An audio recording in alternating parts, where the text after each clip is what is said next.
कर्तव्यं स्वयमेव करिष्यति प्रभो सर्वसमर्थो हि ततो निश्चयं ततां व्रजे यदि गोकुलाधीशो वृतः सर्वार्थमनारधिर ततः किम परं ब्रूहि लौकिके वेदिकेरपि अतः सर्वार्थमना शश्वत श्री गोकुलेश्वरपादयो स्मरणं भजनं चापि न त्याज्येति मे मति श्री गोवर्धननाथ की। श्रीमद् भागवत जीना મંગલમય કથા પ્રસંગને શ્રવણ કરતા પરમોત્તમ એવી પ્રથમ સ્કંદથી આપણે કથાનો પ્રારંભ કરેલો હતો. સવારના કથા પ્રસંગની અંદર આપણે કથા શ્રવણ કરી ગયા. મહાભારતની અંદર અંતિમ યુદ્ધ ભીમસેન અને દુર્યોધન આ બંને વચ્ચે ગદા યુદ્ધ ચાલી રહ્યું છે. યુદ્ધની અંદર ભીમસેને પ્રભુ પાસે સહાયતા માગી અને ત્યારબાદ તો એણે ભગવાને તો ભીમસેનને એક રસ્તો બતાવવામાં આવ્યો કે એના ઉરુ સાથળ ઉપર ગદાનો પ્રહાર કર, એ નીચે પડશે. તો ગદા મારવામાં આવી છે. દુર્યોધન નીચે પડ્યા. પાંડવોનો મહાભારતમાં વિજય બતાવ્યો છે. ત્યારથી તો પાછા આવ્યા ભગવાન અને ધર્મરાજ યુધિષ્ઠિર બંને જણા વાતો કરતા કરતા તો આમ કે ને એક છાવણી પાસે ઊભા હતા. એ જ વખતે એ છાવણીની અંદર તો એક સેવક આવી અને આમ સુવા માટેની પથારી તૈયાર કરી રહ્યો હતો. એટલે ભગવાને કે ને ધર્મરાજને પ્રશ્ન કર્યો, 5 પથારી જોઈ. એટલે ભગવાને પૂછ્યું, ધર્મરાજ આ 5 પથારી કોની તૈયાર કરી? એટલે ધર્મરાજે ઓલા સેવકને પૂછ્યું. સેવકે આમ સામે જોઈને કીધું કે મહારાજ આ 5 ભાઈઓ પાંડવો માટેની પથારી તૈયાર કરવામાં આવેલી છે. એ 5 પાંડવોની પથારી છે. આમ વાત કરી. એટલે એકવાર માટે કે ને ભગવાને સમજાવ્યું છે કે ભાઈ વ્રત વિવાહ વિજય આના અંતે જાગરણનું મહત્વ હોય. આજે તમારે સુવાનું નથી. એટલે એકવાર માટે ધર્મરાજને ઓલા સેવકે પૂછ્યું કે મહારાજ તો પથારી પાછી ઉપાડી લઉં? એટલે ધર્મરાજે ના પાડી કે નહીં, હવે કરી તો નાખી જ છે તો ભલે કરી નાખી. ભેગા નાના નાના બાળકો છે, કદાચ એ બાળકોને જો નિંદર આવે, એમને સૂવું હોય તો એમને છૂટ છે. હવે તો કે બાળકો માટે પથારી આમનામ રહેવા દીધી. થોડી વાર પછી 5 બાળકો ત્યાં આવ્યા. એણે આવી અને ઓલા સેવકને પૂછ્યું જે છાવણીની બારે ઊભો હતો. એટલે ઓલા બાળકોએ પ્રશ્ન કર્યો, ભાઈ આ પથારી તમે કોના માટે તૈયાર કરી? એટલે ઓલા માણસે સમજાયું, દીકરાઓ કરી તો તમારા પિતા માટે છે, પણ કેને કે ભાઈ અત્યારના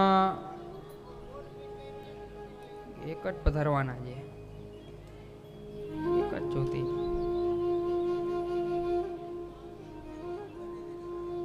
એક જ નીચે ત્યાં આગળ જ એક પધરાવો.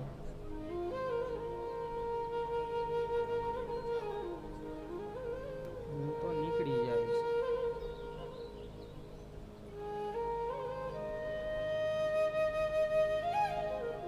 કૃષ્ણાય વાસુદેવાય હરે પરમાત્મને પ્રણત ક્લેશનાશાય ગોવિંદાય નમો નમઃ. એટલે પેલા સેવકે સમજાયું, ભાઈ કરેલી તો તમારા પિતા માટે છે, પણ એમને લોકોને બધાને જાગરણ કરવાનું એટલે તમારા માટે રાખેલી છે. એટલે પછી ઓલા બાળકો ત્યાં આરામથી સૂઈ ગયા. બીજી બાજુ રણમેદાનની અંદર કથામાં વર્ણન આવે, એક ઘોડેશ્વર બધી લાશોને આમ ખૂંદતો જઈ રહ્યો હતો. એકાએક એના કાનની અંદર કોઈના ઊંકારા ભરવાનો અવાજ આવ્યો. હવે જે દિશામાંથી અવાજ આવ્યો એ દિશામાં આમ આગળ ચાલતો ગયો છે. દૂર સુધી આવ્યો. એણે જોયું કે ભાઈ દુર્યોધન પોતાના જીવનના છેલ્લા શ્વાસ લઈ રહ્યો હતો. ત્યાં જમીન ઉપર પડ્યો પીલાઈ રહ્યો હતો. એટલે પેલો ઘોડેશ્વર એની બાજુમાં આવ્યો. દુર્યોધનનું માથું લઈ એણે પોતાના ખોળામાં રાખ્યું. માથા ઉપર ત્યાં મુકુટ કાઢીને સાઈડમાં મૂક્યો. માથા ઉપર આમ હાથ ફેરવા લાગ્યા છે. આ રીતના કર્યું એટલે દુર્યોધનને કે ને એક તો સંધ્યા સમય અંધારું થઈ ગયું, જાજુ સૂઝતું નહોતું. એટલે એણે આમ કે ને પ્રશ્ન કર્યો, ભાઈ તું કોણ છો? ત્યારે ઓલા જવાબ આપ્યો છે કે મહારાજ તમે મને ભૂલી ગયા? અરે હું તમારો ગુરુપુત્ર, તમારો સેનાપતિ અશ્વત્થામા છું. અશ્વત્થામાને જાણ્યા. અશ્વત્થામાએ દુર્યોધન સામે જોઈ અને પ્રશ્ન કર્યો છે કે મહારાજ એવી તમારી કઈ ઈચ્છા અધૂરી રહી ગઈ છે કે આજ અંતિમ સમય આવી ગયો પણ તમારું શરીર પ્રાણનો ત્યાગ નથી કરતું. મતલબ કે તમારી કોઈ ઈચ્છા અધૂરી છે, તમે મને કહો હું તમારી ઈચ્છા પૂરી કરી દઉં. આમ વાત કરી એટલે એકવાર માટે તો દુર્યોધનને આશ્ચર્ય થયો. અશ્વત્થામા સામું જોઈને બોલ્યા છે કે રે અશ્વત્થામા, મારી ઈચ્છા હું ના પૂરી કરી શક્યો, તું શું પૂરી કરવાનો? આમ વાત કરી એટલે અશ્વત્થામાને તો કીનામ અંદરથી પાણી ચડી ગયું. દુર્યોધન સામે જોઈને બોલ્યા છે કે રે મહારાજ, હું વચન આપું છું કે તમારી જે કઈ ઈચ્છા હોય મને કહો, હું દરેક ઈચ્છા પૂરી કરી દઉં. આમ વચન આપીને વાત કરી દીધી એટલે પછી તો દુર્યોધન પણ બોલ્યા છે તો સાંભળી લે, મારી કેવલ એક જ ઈચ્છા છે કે મારે પાંચેય પાંડવના કપાયેલા માથા જોવા છે, જા કાપતો આવ. હવે અશ્વત્થામાને જે પાણી ચડ્યું હતું એ પાછું એક જ મિનિટમાં ઉતરી ગયું. અરે એ પાંચેયના માથા કાપવામાં મારા પિતાનું માથું કપાઈ ગયું, દ્રોણાચાર્યનું માથું કપાઈ ગયું, પણ આ પાંચમાંથી એકય ઓછા નતા થયા. પણ હવે એકવાર વચન આપી દીધું એટલે ઊભા થયા છે. જે બાજુ પાંડવોની છાવણી હતી એ બાજુ આમ ધીરે ધીરે ચાલીને આવ્યા.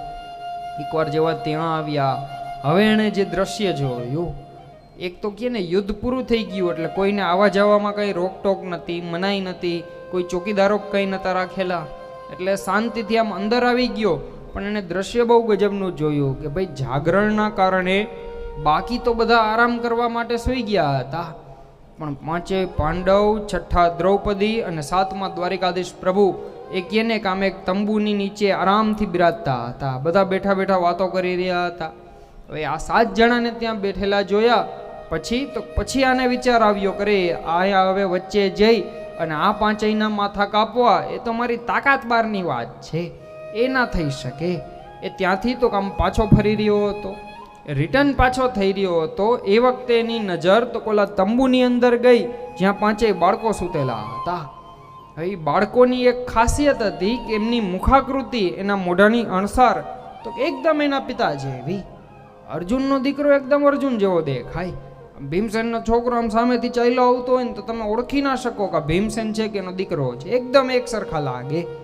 એટલે આને અશ્વત્થામાને વિચાર આવ્યો કે ભાઈ ઓમય દુર્યોધન મરણ પથારીએ પડ્યો, એને આંખે જાજુ સૂઝતું નથી. એક કામ કરું, પાંડવોના આ બાળકોના માથા કાપીને લેતો જાઉં, થોડાક આમ દૂર ગોઠવી દઈશ અને એમ કહી દઈશ કે લ્યો પાંડવોના માથા કાપી આવ્યો. કમસે કમ એ છેલ્લી ઘડીએ પોતાના પ્રાણ તો સુખેથી ત્યાગ કરી શકે. આવો વિચાર કરી નિર્દોષ એવા નિંદરમાં સૂતેલા પાંચ બાળકોના માથા કાપીને લેતો ગયો છે. એ પાંચેયના માથા કાપીને ત્યાંથી લઈ ગયો. આ બાજુ કથા કીધી છે, દુર્યોધન પાસે આવી, દુર્યોધન કરતા આમ થોડાક દૂર બધા ગોઠવી દીધા. દુર્યોધન સામે જોઈને બોલ્યા છે ચાલો મહારાજ, તમારા દુશ્મનના માથા કાપીને લઈ આવ્યો છું. એ દુશ્મનના માથા કાપીને લઈ આવ્યો. આમ વાત કરી એટલે એકવાર તો કે ને દુર્યોધનના સાથળ ભંગાયેલા હતા, પણ છતાંય આમ સફાળો બેઠો થઈ ગયો, ગોઠણિયા બેર બેસી ગયા છે. આમ સામે જોયું, પાંચ માથા સામે નિરખીને જોયું છે, એકદમ ધ્યાનથી પાંચેય માથાને જોયા. પછી કાંઈ વધારે નહીં પણ ખાલી એકવાર માટે આમ અશ્વત્થામા સામું જોઈ માથું હલાવીને ના પાડી કે નહીં અશ્વત્થામા, આ પાંડવો જેવા માથા છે, પાંડવોના નથી. એટલે અશ્વત્થામા કહે ને કે આમ દુર્યોધનને સમજાવવાનો પ્રયત્ન કરે છે, સમજાવવાની ટ્રાય કરે કે નહીં મહારાજ, આ કહે ને તમારા દુશ્મન પાંડવોના જ માથા છે. એટલે એકવાર માટે બહુ સમજાવ્યો, દુર્યોધન ના પાડે કે અશ્વત્થામા એક વાત ના ભૂલતા કે હું ક્ષત્રિયનો દીકરો છું, મારી આંખ તો કોઈ દિવસ ધોકો નહીં ખાય. અરે જેની સાથે વેર રાખ્યો, દુશ્મનાવટ રાખી, એનું મોઢું તો કોઈ ક્ષત્રિયનો દીકરો કોઈ દિવસ ના ભૂલો. આ તો આખીને પાંડવો જેવા માથા છે, 100% એના જેવા છે, પણ પાંડવોના નથી. હું એના મોઢા કોઈ દી ના બોલું. બહુ સમજાવ્યો એટલે ઓલો અશ્વત્થામા તો ન કે આમ સમજાવવાનો પ્રયત્ન કરે કે નહીં મહારાજ, કદાચ કે અંધારું છે, તમને જાજુ સૂતતું નહીં હોય, કદાચ તમને અહીંયા મજા નહીં આવતી હોય. એ 2-4 વાર સમજાવ્યો એટલે ઓલા દુર્યોધને એકવાર એલા નજીક બોલાવ્યો કે આમ બાજુમાં આવ. અશ્વત્થામા જેવા બાજુમાં આવ્યા. અશ્વત્થામાને એમ કે આ હમણાં મને કદાચ કહે ને કે કંઈક ભેટ આપશે, એટલે અશ્વત્થામા તો આમ હસતો હસતો બાજુમાં આવ્યો. જેવા બાજુમાં આવ્યા એ જ વખતે દુર્યોધને તો કામ અશ્વત્થામાની ગરદન પકડી લીધી છે. સામું જોઈને બોલ્યા છે જોઈ લે, મેં મારા જીવનમાં ઘણા પાપ કર્યા, એક બ્રહ્મ હત્યા વધારાની, એમાં મને કાંઈ ફેર નહીં પડે. તમે કહે ને કે આખા કૂવામાં લોટી એક પાણી નાખો તો એનાથી કૂવાની કાંઈ ફેર નથી પડવાનો. પણ હા યાદ રાખજે, સાથળ ભંગાયેલા છે, હાથમાં હજી એટલી તાકાત છે કે તારી ગરદન બેવડી વારી દઉં. મૃત્યુનો ભય લઈ ગયો ત્યારે અશ્વત્થામા એકવાર દુર્યોધન સામું જોઈને બોલ્યા છે કે હા મહારાજ માફ કરજો, પણ આ પાંડવોના નહીં, એના બાળકોના માથા છે, એના બાળકોના માથા છે. આ શબ્દ સાંભળ્યા એ જ વખતે દુર્યોધનના આંખમાંથી આંસુ નીકળી ગયા છે. રડી પડ્યો, કરે અશ્વત્થામા મેં મારો જીવન બગાડ્યું, જન્મ બગાડ્યું, તે મારું મોત બગાડી નાખ્યું છે. અરે મેં મારા જીવનની અંદર કે ને 100% આ લોકો સાથે માથાકૂટ રાખી, વેર રાખ્યો, પણ એના પિતા સાથે રાખ્યો હતો. આ બધા બાળકો મારા ભત્રીજાઓ એની યાર અમારે કોઈ દિવસ વેર નહોતો. અરે મારો ખોડો ખૂંદીને તો આ બધા મોટા થયા છે. આજે અમે 100 ભાઈઓ, એ 5 ભાઈઓ, આ 105ના પરિવારની અંદર જો હવે કોઈ કહે ને કે યોગ્ય પાણી રેડવા વાળા હોય, પિંડદાન કરવા વાળા હોય, તો એ કેવલ ને કેવલ આ 5 જ હતા. ખાલી એક ચપ્પલ બહાર ઉતારીને પછી આવજો ને.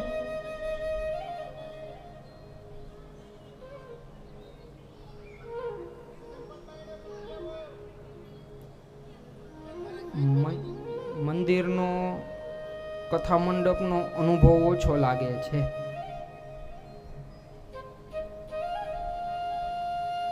કૃષ્ણાય વાસુદેવાય હરે પરમાત્મને પ્રણત ક્લેશનાશાય ગોવિંદાય નમો નમઃ. એટલે તમે ખાલી પહેરો નહીં અને આમ હાથમાં પકડીને આ બાજુમાં રાખો ને તો એ ના ચાલ્યો. કથા મંડપમાં ચપ્પલ પહેરાય જ નહીં. જો બી કેવી હોય કે કદાચ બહારથી કોક ઉપાડી જાય તો ઓલી એક હાકડ ભેગી લઈને આવજો, બાંધી દેતા જાજો. અને જો કદાચ ઉપાડી જાય ને તો મારી પાસેથી રોકડા લેતા જાજો, તમારી કથામાં આવ્યા ને મારે ચપ્પલ ઉપડી ગયા.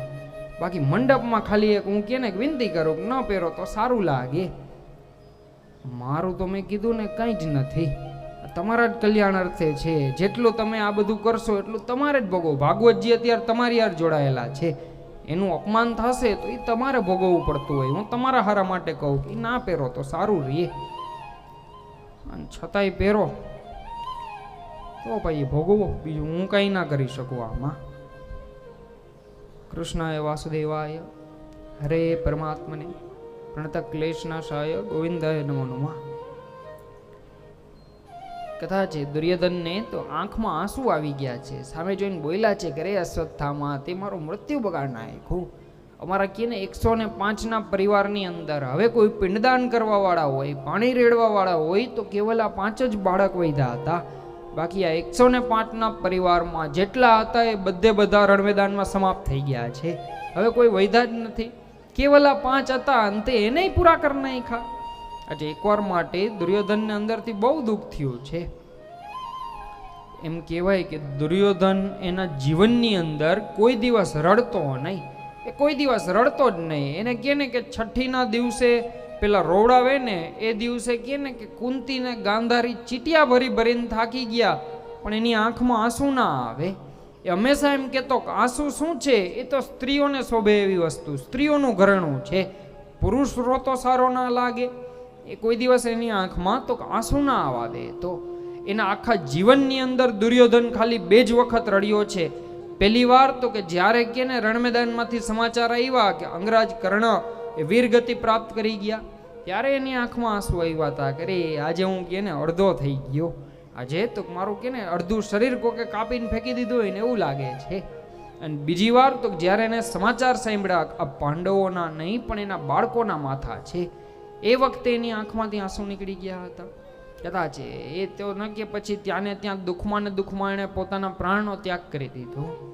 બીજી બાજુ અશ્વત્થામાએ વિચાર કર્યો છે જો પાંડવોને ખબર પડશે તો મને જરાક વાર જીવિત નહીં રહેવા દે.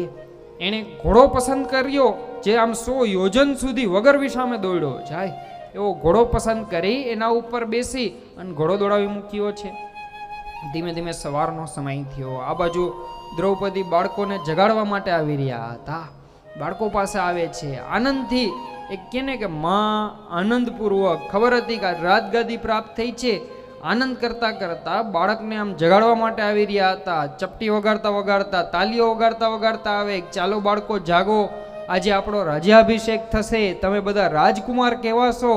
એ હસતા હસતા અંદર સુધી આવ્યા. માથેથી આમ ચાદર ઊંચી કરી, એના મુખમાંથી એક ભયંકર ચીસ નીકળી ગઈ છે. વિચાર કર્યો, અરે જેટલા લોકો બારે હતા બધા અવાજ સાંભળીને દોડતા દોડતા અંદર આવ્યા છે. કોઈ પૂછવાની તો જરૂર હતી નહીં કે શું થયું, શું આમ ચીસ પાડી. જે દ્રશ્ય આખું સામે હતું. એકવાર માટે તો કહે ને કે આમ બધે શાંતિ છવાઈ ગઈ. ઘરની અંદર રોકકડ ચાલુ થઈ ગઈ હતી. અર્જુન આજુબાજુ નજર કરી, ભગવાન એને ક્યાંય ના દેખાણા. ભગવાન ના દેખાણા. આમ અંદર તંબુમાંથી બહાર નીકળ્યા, દૂર નજર કરી તો સામેના તંબુના સ્તંભ ઉપર ટેકો લઈ પગ ઉપર પગની આટી ચડાવી અને ત્યાં ભગવાન ઊભા હતા. હવે અદપ વાળીને શાંતિથી ભગવાન ત્યાં ઊભા છે. એટલે એકવાર અર્જુન બાજુમાં આવ્યા, હાથ જોડીને વિનંતી કરી, કનૈયા આ શું થઈ ગયું? અરે જીવનની અંદર આનંદ હજી તો આમ ચાલુ થયો તો એ પેલા આવડું મોટું દુઃખ આવી ગયું છે. એટલે ભગવાન અર્જુનને સમજાવે છે કે અર્જુન, તું પેલા તો જઈને તારી પત્નીને શાંત કર. કેમ તો કે એકવાર એની આંખમાંથી આંસુ નીકળ્યા, એણે આ ભૂમિમાં પડ્યા. આ ભૂમિએ કે ને ઘણું બધું લોહી પી લીધું છે. ભૂમિએ એટલી હદે લોહીનું પાન કરી લીધું. હવે પાછી જો એ લોહી માટે તરસી થશે ને તો એટલું લોહી વૈધું જ નથી આ દુનિયામાં કે આપણે આપી શકીએ. દ્રૌપદી એટલે કોઈ એમ માને કે સામાન્ય કોઈ સ્ત્રી હતી? નહીં, દ્રૌપદી કોઈ સામાન્ય સ્ત્રી નતા. દ્રૌપદી એકદમ શક્તિશાળી સ્વરૂપ હતું. દ્રૌપદી માટે એમ કહેવાય, વર્ણ કેવો હતો, રંગ એને કેવા હતા, રૂપાળા કાળાના આપણે કહીને. દ્રૌપદી આખા સોનેરી રંગના હતા. સુવર્ણ જેવું ચમકવાળું શરીર હતું એનું. એકદમ શક્તિશાળી સ્વરૂપ બતાવ્યું છે. કથાની અંદર વર્ણન આવે છે કે એ જે દ્રૌપદીનું સ્વરૂપ છે, દ્રૌપદી તો કે એકવાર એની આંખમાંથી આંસુ નીકળ્યા, એ આ ભૂમિમાં પડ્યા, પછી જ મહાભારત આખું ચાલુ થયું. ત્યાં સુધી કંઈ જ આવો તકલીફ નથી. પણ આજે હવે કથામાં વર્ણન આવે કે એકવાર જેવા આંસુ પડ્યા એટલે એકવાર માટે કે ને કે અર્જુન થોડું ધીરું કરી નાખ્યું.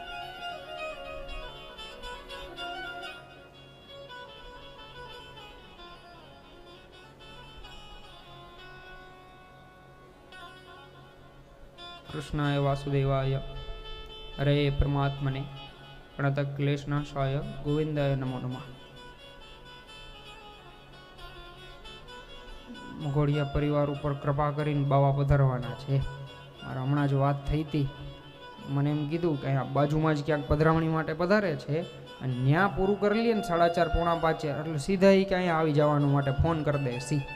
એટલે મેં કીધું તો સરસ, ઉત્તમ. અને એટલી જ વાત થઈ છે તો એ કે હું કથામાં આવું ને પછી ફટાફટ પૂરી કરવી જોશે કથા. કેમ કે છે પ્રેમાદ્ર બાવા એકલા, વલ્લભ બાવા રસાદબા બે રાજકોટ, અને એમને આઈનો ક્રમ પૂરો કરી અને પાછું ફટાફટ ઘરે શયન માટે પહોંચવું છે. એટલે થોડી ઉતાવળ હતી. તો એ શું થાય કે ઓલું મને આ ન કે વાહે બેકગ્રાઉન્ડની આદત ઓછી, એટલે મારે કેવું પડ્યું થોડુંક ધીરું રાખજો. હું મ્યુઝિક આરે ઓછો ટેવાયેલો છું.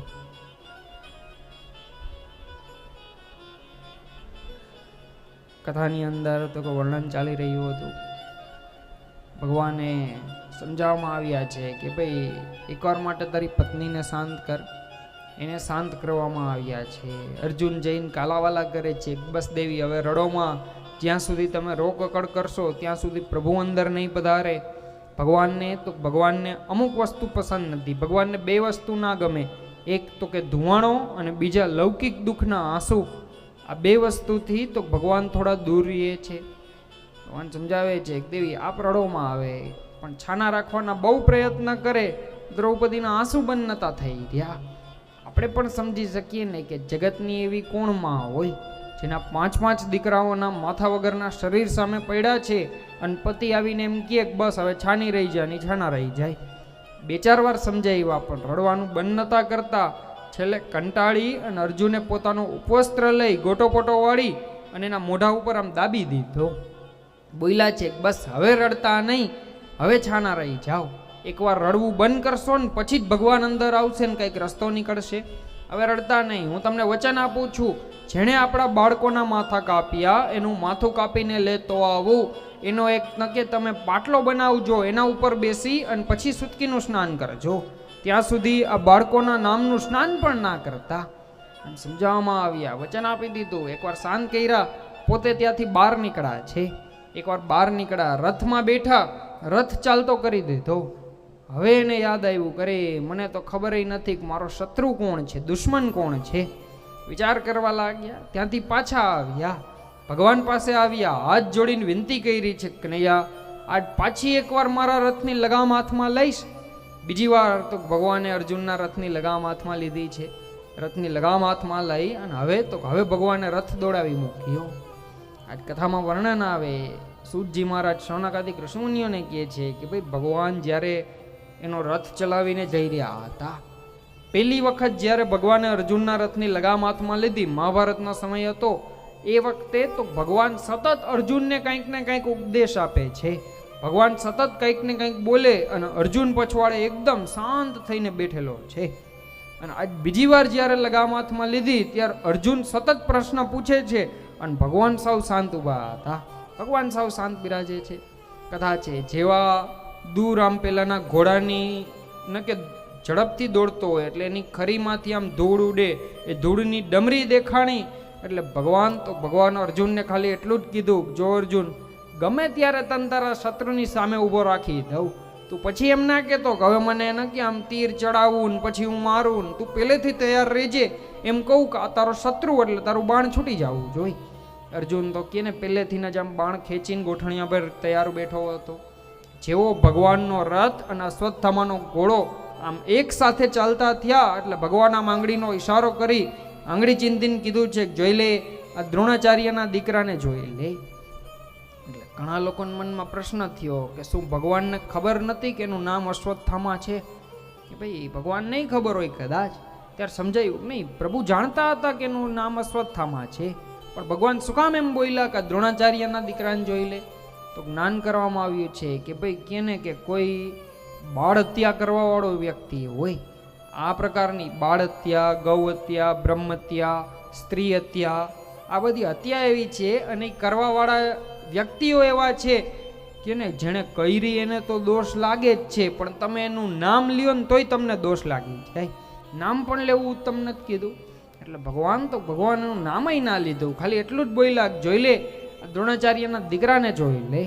આમ વાત કરી સામસામા કે ને બે જણા એકબીજા ઉપર તીર છોડી રહ્યા હતા, બાણ છૂટી રહ્યા હતા.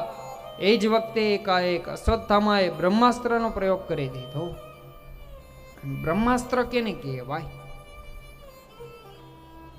આજના સમયમાં ઘણા લોકો નક્કી મનમાં એવો વેમ રાખીને બેઠા છે કે બ્રહ્માસ્ત્ર એટલે કોઈ આમ ખાસ શક્તિ વાળું લાંબુ એવું મોટું એવું હથિયાર હોતું હશે, જાદુઈ શક્તિ વાળું હથિયાર હશે.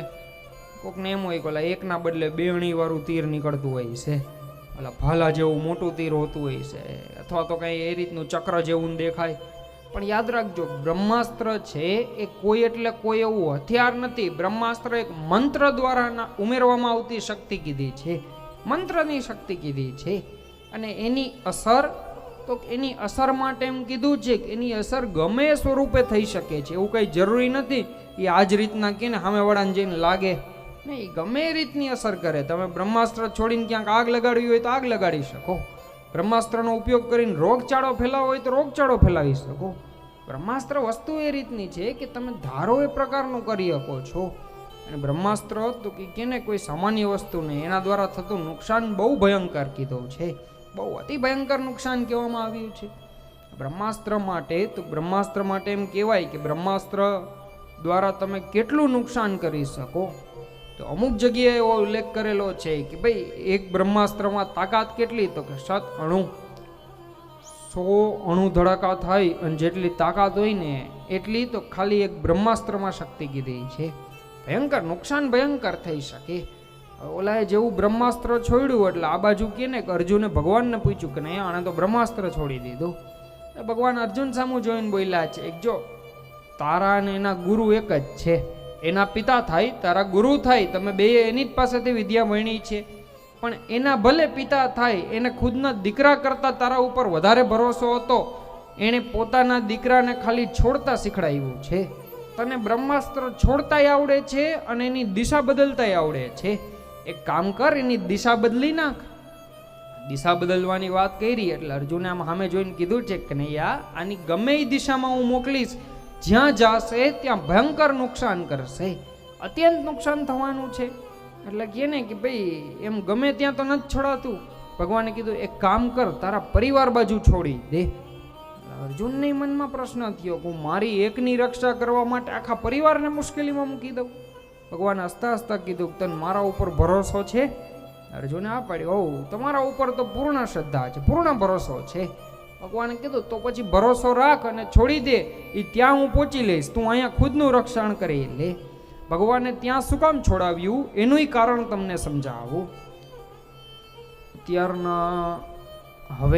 ત્યારના સમયમાં કે ને, કોરોના પછી કે ને, અભણ વ્યક્તિને એક વસ્તુ તો ખબર જ છે કે રોગ ક્યારે થાય? જ્યારે તમારી રોગ પ્રતિકારક શક્તિ ઓછી હોય ત્યારે થાય. આટલું તો આપણે બધા સમજીએ છીએ. ત્યારે જ રોગ થશે. એ જ રીતના આ બ્રહ્માસ્ત્ર અથવા તો આદિ કોઈ પણ મંત્ર તંત્રની અસર ક્યારે થશે? તો જ્યારે તમારો આધ્યાત્મિક બળ ઓછું હોય ને ત્યારે થશે. ત્યાં સુધી અસર નથી થતી. તમે એટલી સેવા પૂજા પાઠ ને બધું કરો છો તો તમને એકય મંત્ર તંત્ર અસર ઘડીકમાં નથી કરતા. તો એકય આવું તંત્ર વિદ્યા તમારા ઉપર એકયની અસર નથી થતી. તમારી અંદર એટલો આધ્યાત્મિક બળ હોય ને તો, બાકી તો બધી અસર થઈ જાય. આધ્યાત્મિક બળ હોવો જરૂરી છે. અને ખબર કેમ પડે અસર થઈ કે નથી થઈ? તો એના માટે એમ કહેવાય કે જ્યારે તમારા જીવનમાં નિત્ય કર્મ છૂટવા લાગે ને તો એમ સમજવું કે તમારા ઉપર કોઈ તંત્રની મંત્રની અસર થઈ ગઈ છે. કંઈક કેને કેમ થાય કે આજ નથી નાવું, ઘોઈ રહ્યું, જાતું કરી, કાલ નાઈ લે હું, તો એ નિત્ય કર્મ છૂટી ગયું. કંઈક એમ થાય કે આજે ઉઠવું નથી, હવે આરામથી મોડા જાગશું, તો એમ સમજવું કે નિત્ય કર્મ છૂટી ગયું. એ એક વસ્તુ કીધી કે એના દ્વારા એ કહે ને કે તો એમ માનવાનું કે હા આપણા ઉપર કોઈક તંત્ર મંત્રની અસર છે તો જ તમને આવા વિચાર આવતા હોય. જાજા દિવસો સુધી તમે ભગવાનના નામ નથી લીધા, મતલબ કે એકાદા તંત્ર મંત્રની તમારા ઉપર અસર છે, અને તો જ તમે આ બધું છોડી દો છો. નિત્ય કર્મ છૂટે એટલે માનવાનું કોકની અસરમાં આપણે આવ્યા છીએ. આ વસ્તુ સમજાવવામાં આવી છે. મંત્ર તંત્ર અસર ક્યાં કરશે? જેનો આધ્યાત્મિક બળ ઓછો, જેને પ્રભુના સ્વરૂપમાં શ્રદ્ધા ઓછી હશે, જે રૂટીનમાં ભગવાનના નામ નથી લેતા, કોઈ દી ભગવાનના દર્શન નથી કરતા, સેવા પૂજા પાઠ નથી કરતા, ત્યાં આવું મંત્ર તંત્રની અસર વધારે થાય. હવે આ બાજુ પાંડવો કે ને સતત ભગવાનનું સ્મરણ કરવા વાળા ભગવદીય જીવો હતા, એટલે એ લોકો ઉપર ભગવાનને ખબર હતી કે અસર થતા વાર લાગશે, ત્યાં સુધીમાં હું ત્યાં પહોંચીને કંઈક રસ્તો કાઢી લઈશ. એટલે ભગવાને કીધું કે એ બાજુ છોડી દે. એ બધા કે ને એટલા સમર્થ છે, સક્ષમ છે કે એના ઉપર ઘડીકમાં અસર નહીં થાય. આ બાજુ કથા છે, બ્રહ્માસ્ત્રની દિશા બદલવામાં આવી. હવે અશ્વત્થામાને બ્રહ્માસ્ત્ર જેવું હથિયાર નિષ્ફળ ગયું એટલે પછી એના હથિયાર નીચા પડ્યા છે. અર્જુન તલવાર લઈ એનું આમ માથું કાપવા માટે જઈ રહ્યા હતા. ભગવાને આવીને એનો હાથ પકડી લીધો. અર્જુન ઉભો રહી જા, અત્યારે ના મારતો, નકર માણસોનું તો કામ છે વાતો કરવાનું. તમે ગમે એટલું સારું કરો ખરાબ કરો, એ વાતું તો કરવાના જ છે. વળી તું અત્યારનું માથું કાપીને લઈ જઈશ એટલે પાછા એમ વાતો કરશે કે રણ મેદાનમાં તો કેટલાય માથા હતા, એકાદું ઉપાડી આવ્યા નહીં. બધાની સામે લઈ જા, ત્યાં જઈ અને પછી એને શિક્ષા આપ. રથની પછવાડે આમ હાથ પગ બાંધી દીધા, રથમાં પછવાડે આમ દોડાથી બાંધી આમ ઢસડતા છેક સુધી લઈ ગયા છે. જો તમે વ્યાસજીની કલમ કેટલી કઠોર છે કે કોઈથી જીવનમાં એક ભૂલ થઈ એટલે એને જાતું ના કર્યું, તરત જ એને આગળ રાખીને મૂકી દીધું છે. બાકી અશ્વત્થામા એટલે કોઈ એમ માને કે ખાલી બસ એક બાળકોના માથા કાપવા વાળો એક હથિયારો હતો, નહીં. અશ્વત્થામા એટલે કે ને કે ભાઈ એકદમ ઉત્તમ વ્યક્તિ હતો. અષ્ટ ચિરંજીવીમાં સૌથી પહેલું જો કોઈનું નામ લેવાતું હોય ને તો એ અશ્વત્થામાનું નામ છે. આપણે દીકરા દીકરીના લગ્ન હોય, એની કંકોત્રી હોય તો આપણે એના નામની આગળ આમ ચી લખેલું હોય ને, એ ચિરંજીવી દેખાડવા માટે. એ ભાઈ અશ્વત્થામા ખુદ એક ચિરંજીવી હતો.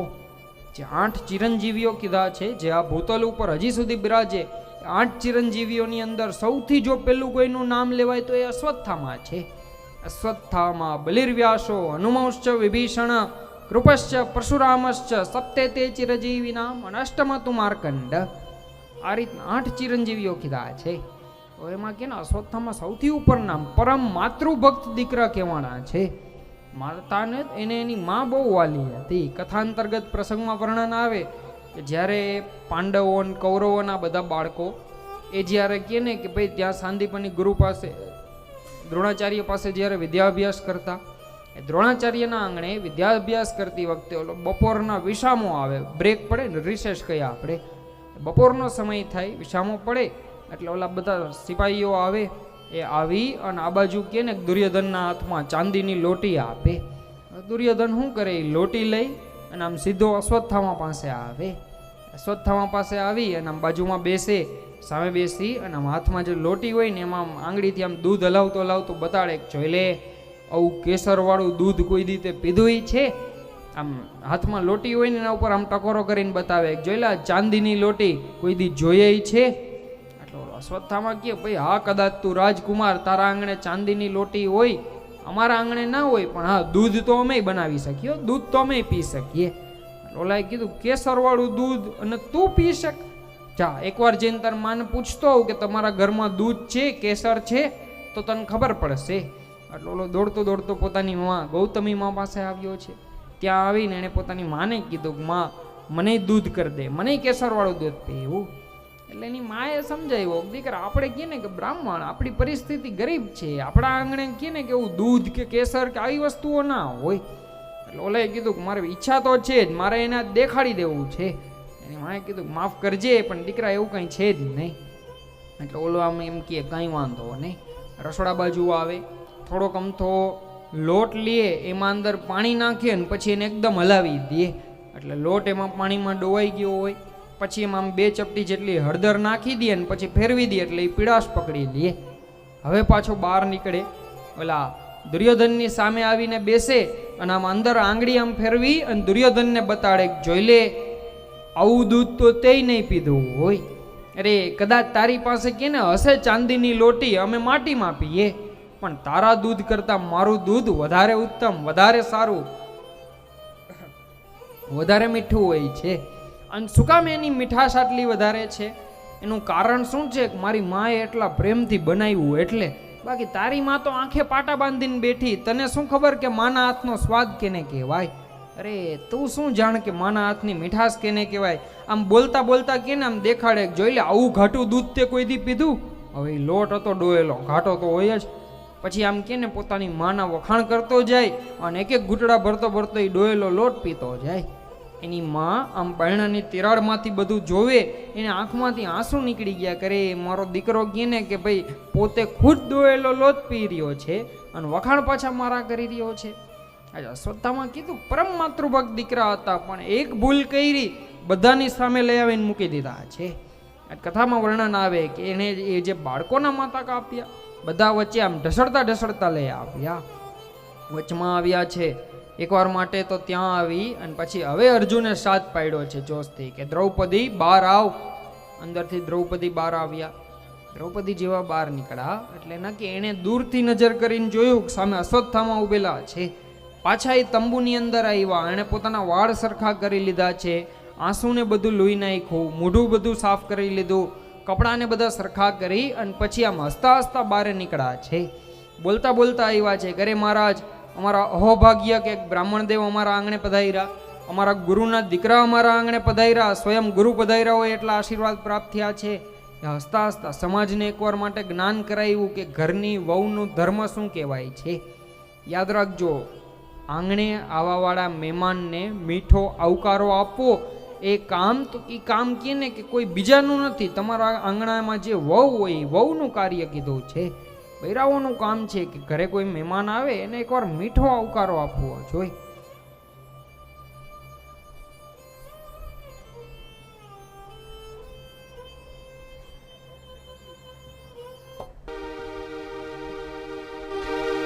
એ જીતાના આંગણીએ એ પૂછીને જે કોઈ આવે રે, આવકારો મીઠો હે આપજે રે હોજી.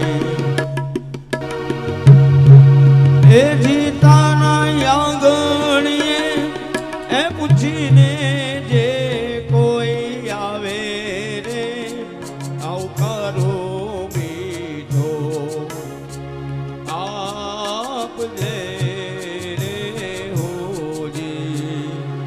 એ આવકારો મીઠો આપજે હોજી.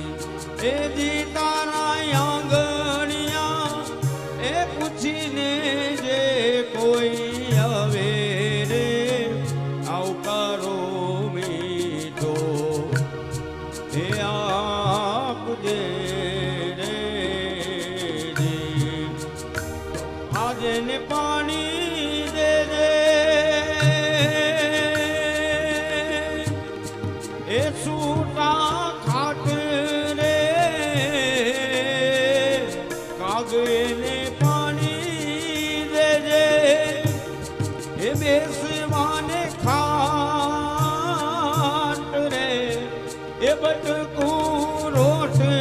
લો એ આપજે આવકારો મીઠો એ આપજે રે હોજી એ જી તારા આંગણિયા એ પૂછીને જે કોઈ આવે રે આવકારો મીઠો એ આપજે રે હોજી. કેને જ્ઞાન કરાવવામાં આવ્યું છે કે ભાઈ આંગણે કોઈ પણ આવે એને તો કે એને મીઠો આવકારો દેવો જોઈએ. આ તો આ કે લક્ષણ કોના છે? એ કામ તો ઘરના ઘરધણીનોય નથી, બાળકોનોય નથી, કે કોઈ ઘરડા વડીલોનોય નથી. એ કામ તો ઘરની વહુરુઓનું કહેવાય. એણે મીઠો આવકારો દેવો જોઈએ. અને કદાચ આખું ઘર આવકારો દેશે ને, અને જો ખાલી ઘરના વહુ જે હોય એ આવકારો ના દે ને, તો યાદ રાખજો તો કદર આખા ઘરની નહીં થાય, ખાલી એક વહુની જ કરી જશે કે આણે ન આપ્યો. આ એક ઘરની આ કેમ સમાજની રીત કીધી છે. દ્રૌપદીએ દેખાડી દીધું. વિચાર તો કરો, ખુદના 5 બાળકોના માથા વગરના શરીર હામાં પડ્યા છે, પણ બહાર નીકળતી વખતે હસતા હસતા આવ્યા કે ભાઈ ના, આજ આંગણે મહેમાન પધાર્યા, મારે મીઠો આવકારો દેવો જોઈએ. હસતા હસતા ત્યાં સુધી આવ્યા. બાજુમાં આવીને નજર કરીને જોયું, હાથ પગ બંધાયેલા હતા. એટલે આમ અર્જુન સામું જોઈને બોલ્યા છે કે મહારાજ, આ તમે કોને પકડીને લઈ આવ્યા છો? અરે આ તમારા ગુરુના દીકરા, ગુરુ સમાન કહેવાય, બ્રાહ્મણ છે, એને પગે લાગવાનું હોય કે એના પગ ના બંધાય, અને છોડી દો. એટલે અર્જુને કીધું કે હું તમને કહીને ગયો તો ને કે જેણે આપણા બાળકોના માથા કાપ્યા એને તો કે એનું માથું કાપીને લઈ આવીશ. ગુરુના દીકરા છે ને એટલે જ માથું કાપીને ના લઈ આવ્યો, અહીંયા સુધી લઈ આવ્યો, હવે માથું કાપવાનો છું. દ્રૌપદીએ ના પાડી કે નહીં મહારાજ, હું કહું છું કાન જવા દો. કેમ તો મને ખબર છે કે સંતાન મૃત્યુ પામે ને ત્યારે કેટલું દુઃખ થાય છે. મારા 5 બાળકોના માથા કપાયેલા શરીર પડ્યા છે, હું જાણું છું કે દુઃખ શું છે. જ્યારે તો મારી પાસે હજી 5 પતિ એમ નામ છે.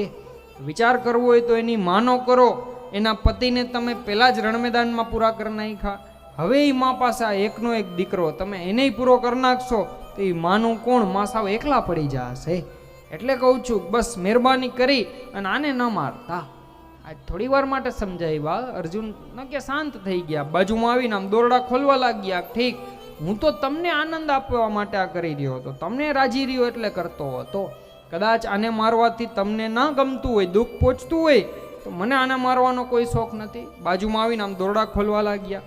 એ વખતે ભીમસેનને ના ગમ્યું. આમ એકવાર માટે કડકાઈથી બાજુમાંથી બોલ્યા છે કે અરે અર્જુન, ગજબનો ક્ષત્રિય છો. ઘરની ઘરવાળીએ ટપ ટપ 2 આંસુ પાડ્યા, ત્યાં તો તું ઢીલો પડી ગયો. અરે આ આપણા બાળકોને માર્યા છે, તું આને મારી નાખ, નકર હું મારી નાખીશ. જો કદાચ તું તલવાર ઉપાડીને કે ને સીધું એનું માથું કાપીશ, હું ઓલા બટેકાની છાલ ઉતારે ને આખી એની ચામડી ચીરી નાખીશ. આખો કે ને એની ચામડી કાઢી નાખું, તડપાવીને મારીશ. એના કરતાં તું મારી નાખ. હવે અર્જુન પાછા સલવાણા, આમાં કરવું શું? ઘરવાળી એમ કહે કે ન મારતા. મોટો ભાઈ એમ કે માર નાખ, ન કહું હું માર નાખું. અર્જુન મૂંઝાણો. એણે આમ આજુબાજુ નજર કરી તો ભગવાન ક્યાંય દેખાય નહીં.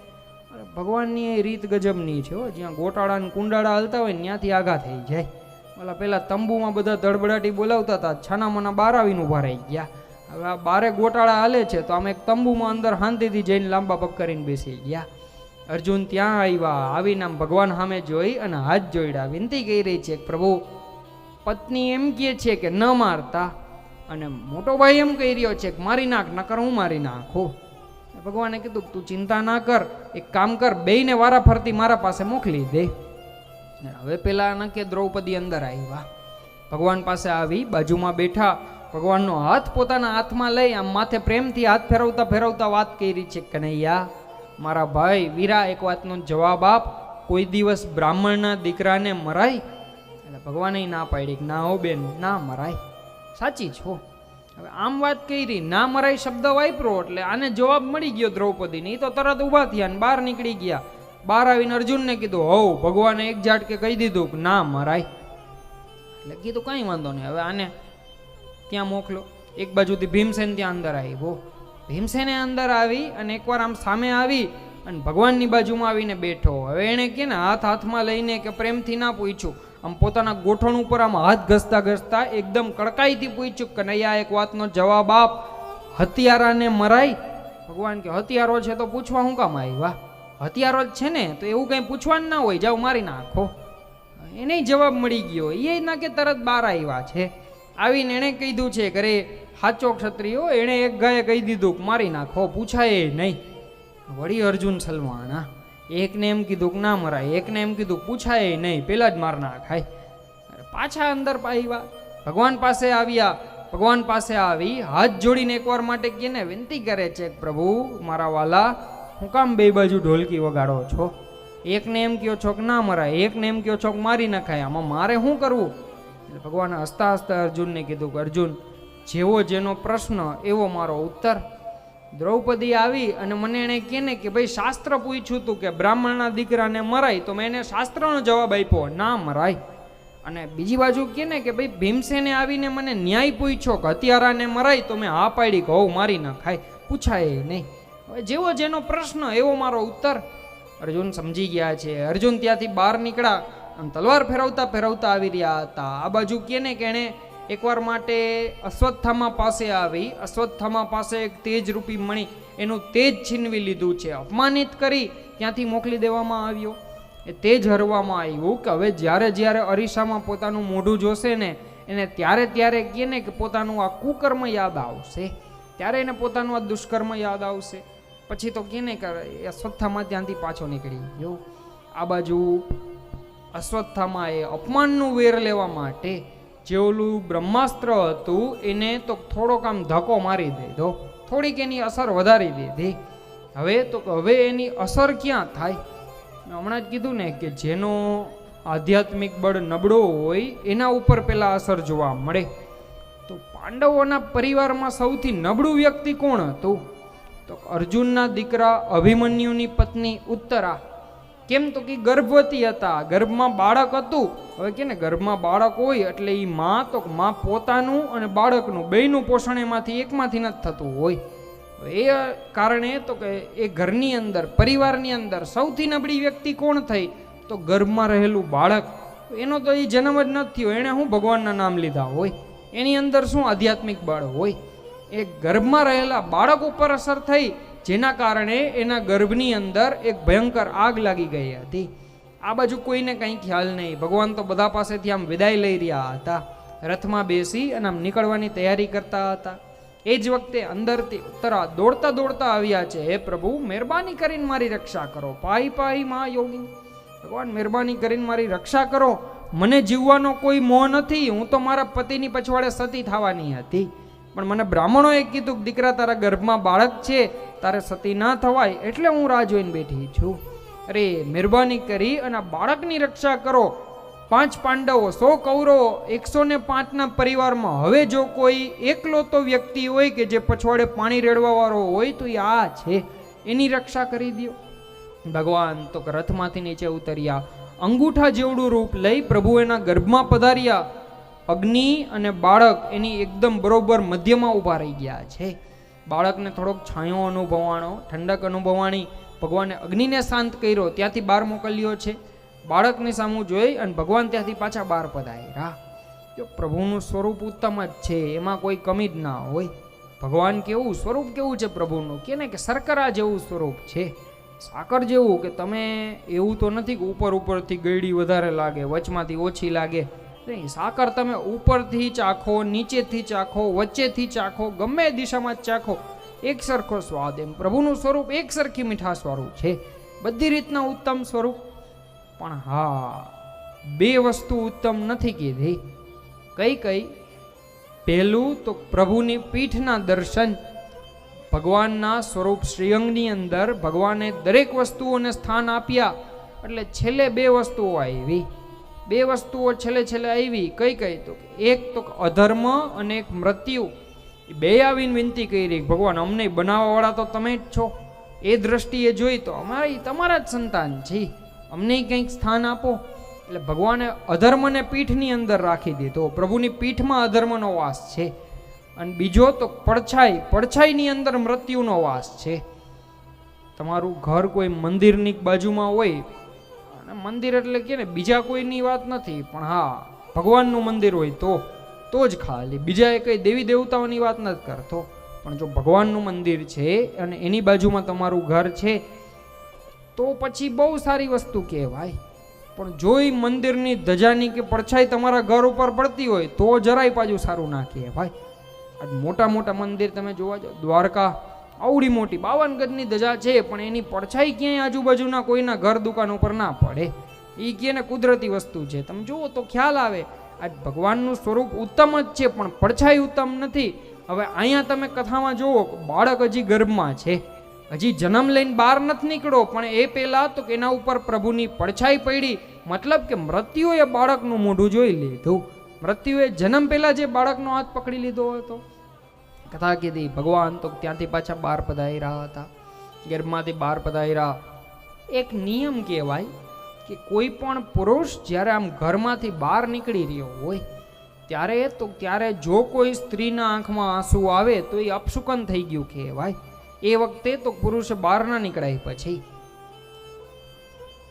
કદાચ દીકરો ક્યાંય હોસ્ટેલમાં ભણતો હોય, ભણવા માટે કે કામ ધંધા માટે ગમે એના કારણસર આમ બહાર જઈ રહ્યો હોય, ખબર છે એની માને કે હવે કદાચ 2 મહિના સુધી પાછો નહીં આવે ને આ તે ને દુઃખમાં આંખમાં આંસુ નીકળી જાય, તો યાદ રાખજો એ સારી વસ્તુ નથી, અપશુકન કહેવાય. જ્યાં સુધી તમારું બાળક કદાચ કે ને કે અહીંયાથી જામનગર ભણતો હોય, રાજકોટ કે અમદાવાદ ભણતો હોય, ત્યાં પહોંચી ના જઈને એ ફોન કરે કે હા હું અહીંયા પહોંચી ગયો, પછી તમે 2 કલાક રોઈ લેજો. પણ એકવાર ત્યાં પહોંચે, શાંતિથી પહોંચી જાય, ત્યાં સુધી તો આંખમાં કોઈ દિવસ બને ત્યાં સુધી આંસુ ના લઈ આવવા. કેમ તો કે એ અપશુકન થયું કહેવાય. અહીંયા ઉત્તરાની આંખમાં આંસુ આવ્યા કે ને કે ભાઈ ભગવાનના ભત્રીજાની વહુ હતી, એની આંખમાં આંસુ આવ્યા એટલે ભગવાને કે ને પછી કીધું કે હું થોડાક દિવસ રોકાઈ જાઉં છું, અત્યાર ન જ જાવું.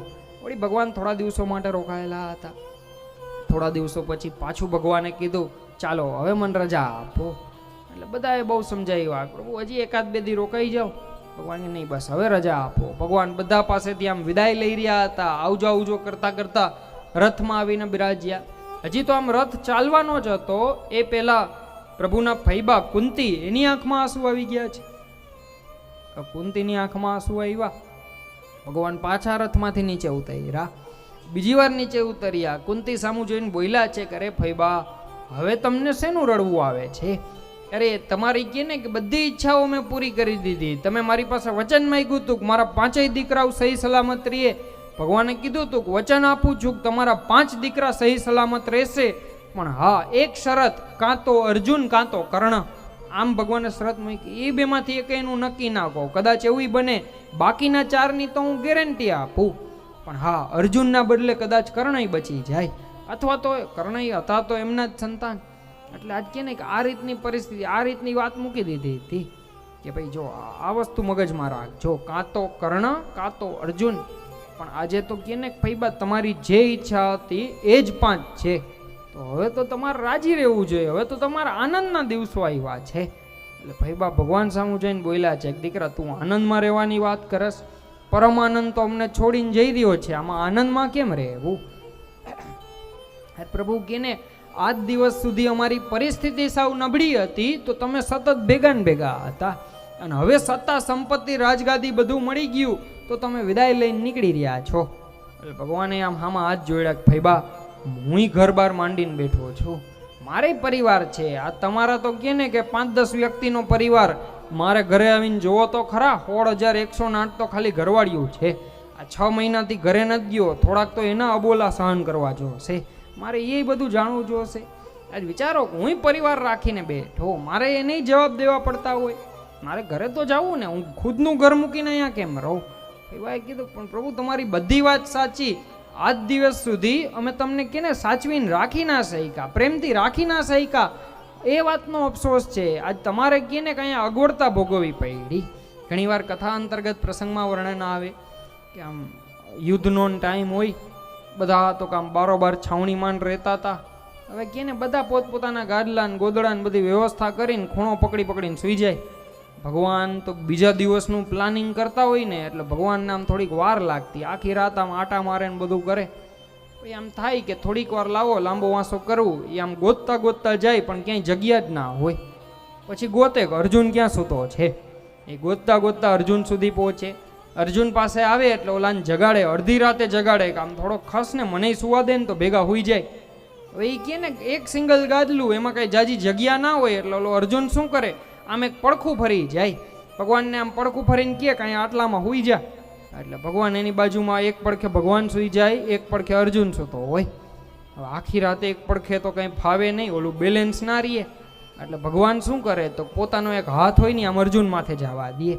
અર્જુન શું કરે, એને ફાવતું ના હોય તો એ પોતાનો એક હાથ ભગવાન માથે જવા દે. આમ એકબીજાના ટેકે આખી રાત બે જણા સૂઈ લેતા. વિચાર તો કરો કે આજ પ્રભુની કેટલી કૃપા. વિચાર તો કરો કે આજ ભગવાન કે ને એની ભેગા એક પથારીએ સૂઈ જતા. આજ પ્રભુ તમે અમારા ઉપર આટલી કૃપા કરી, હવે અમારી પાસે સમય આવ્યો છે કે અમે તમારી સગવડતા, તમારી મર્યાદાને બધું જાળવી શકશું, તો તમે એમ કહો છો કે મારે ઘરે જવું છે. ભગવાને કીધું ફઈબા મારું જ ઘર કહેવાય, હું કદાચ પાછો આવીશ પણ અત્યારે તો મારે જવું પડશે. હવે કે ને આટલા સમયથી હું ઘરે નથી ગયો, એકવાર તો જવું પડે. કુંતીએ પ્રભુના ચરણોમાં બહુ સુંદર મજાની સ્તુતિ કરી છે. સ્તુતિની અંદર એણે વર્ણન કર્યું, પ્રભુ મહેરબાની કરી અને તમારી પ્રાપ્તિ કરાવી છે, મારે જીવનમાં તમારી પ્રાપ્તિ કરવી છે. એ પ્રાપ્તિની વાત આવી એટલે એકવાર માટે તો કદાચ છે કે એકવાર તો ભગવાને કીધું કે મૂળ એમ કહો ને કે તમારે શું જોઈએ, મારી જ પ્રાપ્તિ કરવી છે, તો બોલો કઈ રીતના કરશો. મારી પ્રાપ્તિ કરવા માટે બે રસ્તા કીધા છે, પ્રભુની સેવાના બે રસ્તા કીધા છે. ભગવત સેવા બે પ્રકારની થાય છે, એક મુખારવિંદના ભાવથી અલગ અને ચરણારવિંદના ભાવથી અલગ. તો તમે બોલો તમે કયું સ્વરૂપ પસંદ કરશો, મુખારવિંદના ભાવથી કે ચરણારવિંદના ભાવથી. કુંતીને વિચાર આવ્યો કે આમાંથી કયું કરાય. આજુબાજુ નજર કરી, કોઈક વડીલ હોય તો પૂછી લઉં કે કઈ પસંદ કરાય. પણ નજર કરતા દેખાણું સૌથી મોટા વડીલ જ પોતે હતા. એ વખતે એના કેને મુખમાંથી શબ્દો નીકળ્યા હતા, નમ પંકજ નાભાય, નમ પંકજ માલિન્યે, નમ પંકજ નેત્રાય, નમસ્તે પંકજાંદ્રે. નમ પંકજ નાભાય, પંકજ એટલે કમળ, નાભ એટલે દીકરા. પંકજ નાભ આ એક બ્રહ્માજીનું નામ છે, કમળમાંથી ઉત્પન્ન થયેલા હતા. બ્રહ્માજીનું એક નામ છે પંકજ નાભ. એટલે આખા જગતના વડીલ છે. વિચાર કર્યો કે લાવો એને પૂછી જોઉં. વળી પાછો વિચાર કર્યો કે નહીં, બ્રહ્માજીને નથી પૂછવું. કેમ તો કે અહંકારી છે, અભિમાનવાળું વ્યક્તિ છે.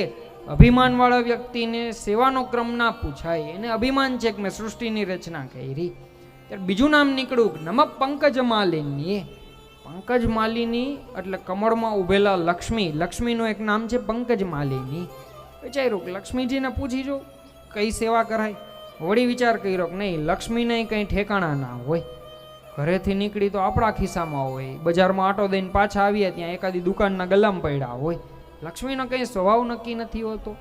અને એક લક્ષ્મીનો ગુણ બતાવ્યો છે કે લક્ષ્મીનું સ્વરૂપ કેવું છે, હંમેશા એ પોતાનું જ વર્ચસ્વ રાખશે, આજુબાજુવાળાને ઝાંખા પાડી દેશે. આ લક્ષ્મીજીનો સ્વભાવ કીધો છે. તમારા ઘરમાં આપણે ઓલા બેસતા વર્ષમાં ને એમાં નવા કેલેન્ડર ને બધું આવે ને, અથવા ઓલા લક્ષ્મીના ગણપતિજીના સરસ્વતીજીના ને એના આપણે ઓલા ફોટા ને એવું લઈ આવતા હોય, સ્ટીકર લઈ આવીએ ઘરમાં, બધે ઓલા સ્ટીકર ને બધું મારીએ. તમે ક્યારેક એ સ્ટીકરને આમ ધ્યાનથી જોજો. એમાં કહે ને કે આમ વચમાં લક્ષ્મીજી એવડા મોટા ઊભા હોય અને આજુબાજુ ગણપતિજી ને સરસ્વતીજી આમ નાના નાના મૂકી દીધા હોય. આ હકીકત છે કે લક્ષ્મીનો સ્વભાવ કીધો છે કે કેને આજુબાજુવાળાને ઝાંખા પાડે, ખાલી પોતાનું જ વર્ચસ્વ રહેવા દે. તો એ ખાલી ને ખાલી એક ભગવાન પાસે જ સીધા હાલે. બાકી આ જગતમાં કોઈની તાકાત નથી કે લક્ષ્મીને નક્કી કાબુ કરી શકે. એ કોઈ પાસે ના રહે, એ કોઈ પાસે ટકતા જ નથી, ખાલી ભગવાન પાસે ટકીને બેઠા રહ્યા છે. એટલે વિચાર કર્યો કે નહીં, લક્ષ્મીને નથી પૂછવું, કમળમાંથી ઉત્પન્ન થયેલા નહીં નથી પૂછવું, કમળમાં ઉભેલા નહીં નથી પૂછવું. છેલ્લે એના મુખમાંથી પ્રભુનું નામ નીકળ્યું છે, નમ પંકજ નેત્રાય. ભગવાનનું નામ નીકળ્યું. ભાઈ કમળ જેવી આંખો વાળા પ્રભુ, ભગવાનની આંખો કેવી છે, કમળની પાંખડી જેવા આકારની આંખો હતી. કથા અંતર્ગત એક પ્રસંગમાં વર્ણન આવે, શિવજી છે એ પાછા વૈષ્ણવ હતા. ભાગવતમાં ઉલ્લેખ છે. આ કઈ મારા ઘરની વાત નથી કહેતો. ભાગવતજીના 12મા સ્કંદમાં તો કે એક જગ્યાએ ઉલ્લેખ બતાવેલો છે કે વૈષ્ણવ, સાચો વૈષ્ણવ ક્યારે બને, એની સેવા કેટલી ઉત્તમ હોવી જોઈએ. તેમાં લખેલું છે વૈષ્ણવા નામ યથા શંભુ. વૈષ્ણવ કેવા હોવા જોઈએ? શંભુ જેવા હોવા જોઈએ. શિવજી બહુ દિલથી ભગવાનનું સેવા કરતા, નામ લેતા. હવે ભગવાનને એમ થયું કે મહાદેવજી આટલી સેવાન બધું કરે તો હું હવે એની કરી દઉં. એટલે ભગવાનને શિવજીની કંઈક કરવાની ઈચ્છા થઈ. ભગવાને શું કર્યું તો ભગવાને શ્રાવણ મહિનો ના આવ્યો એટલે ભગવાન આમ 1000 કમળના ફૂલ ભેગા કર્યા. વિચાર્યું કે હું આ નક્કી શિવલિંગ ઉપર એક નામ લઈને આમ ધરાવતો જઈશ, એક પછી એક નક્કી આમ પુષ્પ પધરાવતા જાય, માથે આમ ધરાવતા જાય. હવે કે ને મહાદેવજીને એમ થયું કે લાવું ને કંઈક પરીક્ષા કરું. એ પરીક્ષા કરવા માટે મહાદેવજીએ એક ફૂલ સંતાડી દીધું. એક ફૂલ સંતાડ્યું એટલે ભગવાને કે ને સંકલ્પ કર્યો તો કે 1000 પુષ્પ ધરીને પછી ઊભો થાવ. 999 ધરાવી દીધા, એક ઘટ્યું. હવે કરવું શું? સંકલ્પ અધૂરો રહી ગયો, ઊભું ના થઈ શકાય અને ફૂલે ઘટ્યું. ભગવાન આમ બાજુમાંથી એક કટાર કાઢી પોતાનું એક નેત્ર લઈ અને ત્યાં શિવલિંગ ઉપર ધરાવી દીધું. પ્રભુના નેત્ર કમલ સ્વરૂપ છે, ભગવાનનું એક નામ કમલનયન છે. એટલે એ ભાવથી ભગવાને જેવું નેત્ર ધરાવ્યું ત્યારે તો કે ને શિવજી ત્યાં સાક્ષાત દર્શન દેવા માટે આવ્યા. ભગવાન સામે આવી હાથ જોડ્યા છે. ભગવાન આ હું કર્યું? ભગવાન કે સંકલ્પ હતો, હું અધૂરો નહોતો રાખી શકતો. પછી શિવજીએ પ્રસન્ન થઈ અને ભગવાનને સુદર્શન ચક્ર આપ્યું. એ પેલા મહાદેવજી પાસે હતું, એણે ન કે ભગવાનને આમ ભેટમાં આપેલું છે. એટલે પછી પ્રભુ પાસે સુદર્શન ચક્ર આવ્યું હતું. એટલે એ કે ને પ્રભુની આંખ તો કમળ જેવી આંખો હતી. એટલે પેલા તો કમળમાંથી ઉત્પન્ન થયેલા નહીં પૂછવું, કમળમાં ઉભેલા નહીં પૂછવું, કમળ જેવા નેત્રવાળા ન કે પ્રભુ પરબ્રહ્મ પરમાત્મા તમને પ્રશ્ન કરું. કઈ બોલ્યા નહીં, પણ આમ એક નજરે કુંતી ભગવાનની આંખમાં આંખ નાખીને જોવા લાગ્યા. એ સતત ભગવાનની આંખમાં આંખ નાખીને જોઈ રહ્યા હતા. તમે કોકને કે ને આમ એક નજરે સતત જોઈ રાખો ને એટલે ઓલા સામેવાળાને થોડોક સંકોચ થાય. ભગવાનની આમ આંખમાં આંખ નાખીને સતત જોઈ રહ્યા હતા. પ્રભુને થોડોક સંકોચ થયો. ભગવાન આમ નીચેની બાજુ જોઈ ગયા અને જેવી દ્રષ્ટિ નીચેની બાજુ ગઈ એ જ વખતે કુંતી બોલ્યા છે, દેવું છે તો એક કામ કરો, ચરણારવિંદની ગતિ આપી દો. ચરણારવિંદ જોઈએ છે, એ સેવા આપો. કેમ તો પ્રભુની દ્રષ્ટિ જ્યાં ગઈ એ સ્થાન તો કે એ સ્થાન ઉત્તમ છે. અને હકીકતમાં મુખારવિંદ કરતાં ચરણારવિંદ જ ઉત્તમ કહેવાના છે. એનું કારણ શું? તો તમે જુઓ, દરેક વખતે ચરણારવિંદ એના એ હોય. મુખારવિંદ તો દરેક અવતારમાં બદલી જાય છે. જો કાંઈ રામ કૃષ્ણ અત્યારના આપણે ઓલા ફોટામાં જોઈને તો આપણને એક સરખી અણસારવાળા લાગે, પણ જરાય એક સરખી અણસાર ન હતા. ભગવાન કૃષ્ણ એ પોતાના વડવાવ જેવી અણસારવાળા હતા. યદુવંશીઓની અણસાર જેવી હતી, ભગવાનની એ રીતની હતી. ભગવાન રામની અણસાર તો કે રઘુવંશીઓ જેવી હતી, એવી અણસારવાળા હતા. કંઈ એક સરખા નતા. હવે આ તો આપણે કહીએ ને કે અત્યારના કોઈ રૂબરૂ જોવા ગયા નથી, આપણને કંઈ ખબર નથી કે ભગવાન કેવા દેખાતા. આપણે તો જે દર્શન કર્યા એ જ સ્વરૂપ સાચું. તમે ઓલા રૂટીનમાં જે ફોટો જોતા હો, તમને કોઈક એમ કે ભગવાનને યાદ કરો, તમારા ઓલા ફોનમાં જે તમે રોજ ફોટો જોતા હશો ને એ તમને પહેલાં યાદ આવશે કે આવા જાય છે ભગવાન. તો કે ને કે આપણે હવે જાણતા નથી. બાકી મુખારવિંદ દરેક અવતારમાં બદલે છે. કે ને કે વામનજીનું મુખારવિંદ અલગ હતું, ભગવાન રામનું અલગ હતું, કૃષ્ણનું અલગ છે, કપિલ અવતારમાં અલગ મુખ, દરેક અવતારમાં મુખ બદલી ગયા. નરસિંહ વરાની તો વાત જ નથી કરતા, ત્યાં તો કે ને ઓલું વરાનું સિંહના મોઢા હતા. પણ દરેક અવતારમાં ચરણારવિંદ તો ઈના ઈ હતા, એ કોઈ દી નથી બદલતા. તમે દરેક અવતાર ઉપાડીને જોઈ લ્યો, દરેક અવતારમાં પ્રભુના ચરણારવિંદ એના એ રહે છે. મુખારવિંદ તો દરેકમાં બદલે છે. એટલે બોલ્યા છે કુંતી, નહીં મુખારવિંદ નહીં, પ્રભુ કૃપા કરવી હોય તો ચરણારવિંદની ગતિ આપો. ભગવાને હસતા હસતા કીધું છે, ફૈબા પગ 2 જ છે. પગ કેટલા છે? તો 2. અને ગતિ માગવા વાળા કેટલા છે? બધા. જેને પૂછો બધાને શું જોઈએ? તો ચરણારવિંદની ગતિ. એમ કઈ બધાને તો હું ચરણારવિંદની ગતિ ના આપું. બધાને જો ચરણારવિંદની ગતિ દેતો ફરું તો મારા તો પગ કેમ ત્યાં બુક થઈ જાય, ખાલી જગ્યા જ ના હોય. હકીકતમાં જે પાત્રતા ધરાવતો જીવ છે એનો વારો આવે ને ત્યાં જગ્યા નહીં વધી હોય. એટલે કુંતીના મુખમાંથી ભગવાનને માટે તો એણે એક શ્લોક દ્વારા પાછી સ્તુતિ કરી. બોલ્યા છે એકવાર માટે આમ ભગવાન સામે જોઈને બોલ્યા, કૃષ્ણાય વાસુદેવાય દેવકી નંદનાય ચ નંદ ગોપ કુમારાય ગોવિંદાય નમો નમઃ. હે કૃષ્ણ, ભગવાનને આપણે જોઈએ ને, આપણે બોલીએ ને, હરિ તારા 6000 નામ. હરિના ભગવાનના નામ અનેક છે. આજે કહેવાય જ છે ને, આપણે બોલીએ હરિ તારા 6000 નામ, કયા નામે લખવી કંકોતરી. હે હરિ તારા 6000 નામ, કયા નામે લખવી કંકોતરી. હરિ તારા 6000 નામ, કયા નામે લખવી કંકોતરી. રોજ રોજ બદલે મુકામ, કયા નામે લખવી કંકોતરી, રોજ રોજ બદલે મુકામ, કયા નામે લખવી કંકોતરી.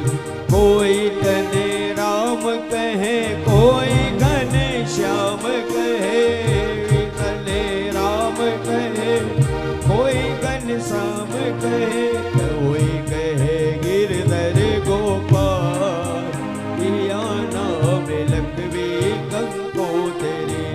હરી તારા છે હજાર નામ, કયા નામ લખવી કંકોતરી.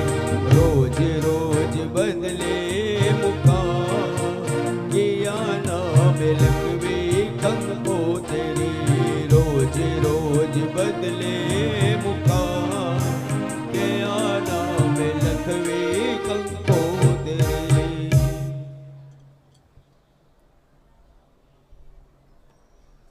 કે ને કથામાં દર વખતે હું આ એક સિંગલ લાઈન તો હું દર વખતે કે ને આ જગ્યાએ ઉલ્લેખ આવે ને એટલે હું બોલતો જ હોઉં. ભાઈ ભગવાનના કે ને 1000 નામ છે, આમાં બધા અલગ અલગ નામથી બોલાવતો હોય. બોલો આખી કડી સાંભળીએ ને તો વધુ આનંદ આવે હો, કે ભાઈ આખું ખ્યાલ આવે. ઓલું કે ને એક ભાવ આવી જાય આખી લાઈન સાંભળી હોય ને તો. બાકી હવે મને આવડે કેટલું, ખાલી એટલું જ હરી તારા 6000 નામ, કયા નામે લખવી કંકોત્રી, એ ગાતો તો હું છું જ નહીં. ગાવાનો પ્રયત્ન નથી કર્યો મેં તો હજી સુધી. એ ભાઈ હવે ઘણાએ એમ કીધું અવાજ સારો છે ને ગાવું જોઈએ ને. ખાલી અવાજ સારા હોય ગાઈ ન થકાતું, રાગ આવડવો જોઈએ ને, વસ્તુ ત્યાં અટકે.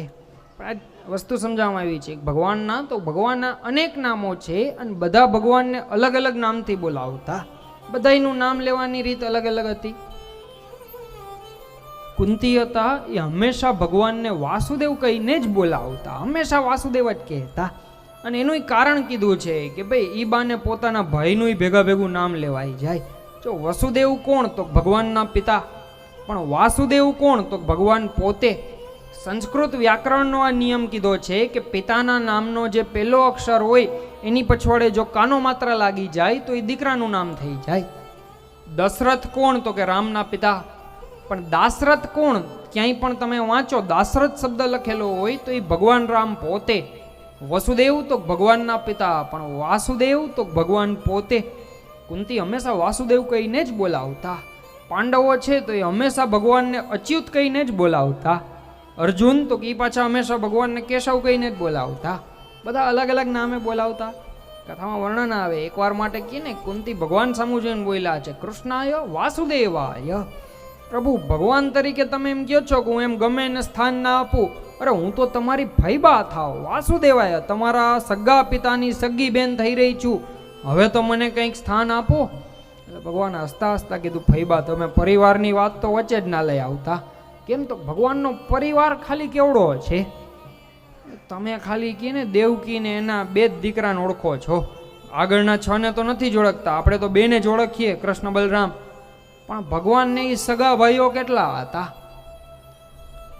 વસુદેવજી મહારાજના જો એક્ઝેક્ટ આંકડો તો હું કદાચ ગોટે ચડી જાઉં, ઉપર નીચે થઈ જાય, પણ વસુદેવજી મહારાજને અનેક પટરાણીઓ હતા. અને ખાલી કે ને કાં તો દેવકી સાથે ત્યાં ભગવાનની કથામાં આપણે આમાં જોયું છે, બાકી તમે મૂળ ઊંડાણમાં ઉતરો ને તો ખબર પડે ભગવાનને એ વસુદેવજીના જ ખાલી દીકરા કેટલા 60 થી 70 છોકરા હતા, ખાલી વસુદેવજીના. કોઈ કારણ નાના મોટી માથાકૂટ થઈ હોય ને તો આ એક જ ઘર જઈને દબદબાટી બોલાયા આવે. વિચારો 60-70 તો ખાલી ભગવાનને એ સગા ભાઈઓ વસુદેવજીના દીકરાઓ હતા. હવે એ બધાના ઘરનાઓ, પટરાણીઓ, બાળકો, ભગવાનના એટલા પટરાણીઓ, એટલા બાળકો, એક એકના આંગણે 10-10 દીકરાનો ઉલ્લેખ છે ભાગવતમાં, કે દરેક પટરાણી 16,108ના આંગણે તો ભગવાનને 10-10 દીકરાઓ, બધાના ઘરે 10 બાળકો. વિચારો ભગવાનનો પરિવાર કેવડો મોટો થયો. ભગવાન કે ને ફૈબા ખાલી ખુદના જ પરિવારને જો સ્થાન આપું ને તોય હમણાં 2 પગ હાઉસફુલ થઈ જશે, તોય કોઈ માટે જગ્યા ના વધે. અરે વિચાર તો કરો, એમ હું કંઈ સ્થાન ના આપી શકું. કુંતી બોલ્યા છે કરે નંદગોપ કુમારાય ગોવિંદાય નમો નમઃ.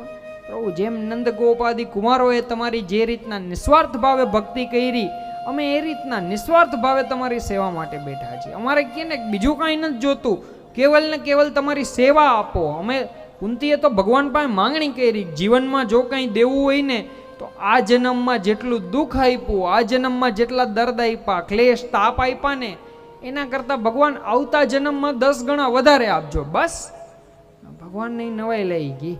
આમ સામે જોઈને બોલ્યા છે, ભાઈ બા આ જગતની અંદર, ઇતિહાસની અંદર કેને કે તમે આમ સોનાના અક્ષરથી 3 જણાના નામ લખી નાખો, કુંતી, દ્રૌપદી અને ઉત્તરા. આ 3 પેઢીના સાસુઓએ જેટલા દુઃખ સહન કર્યા, આ જગતમાં કોઈ સ્ત્રીએ આટલા દુઃખ સહન નથી કર્યા, અને છતાંય તમે એમ કહો છો કે આવતા જન્મમાં 10 ગણા વધારે આપું. કુંતીએ કીધું હા. શું કામ? તો કે જીવની એક કે ને આદત છે, દુઃખમાં ઈશ્વર યાદ આવશે, સુખમાં કોઈને ભગવાન યાદ નથી આવતા. દુઃખ પડે એટલે તરત આપણને ભગવાન યાદ આવે, આપણે નામ લેવા ચાલુ કરીએ ને આ કરીએ ને તે કરીએ. સુખનો સમય થાય ત્યારે પછી કોઈને યાદ ના આવે.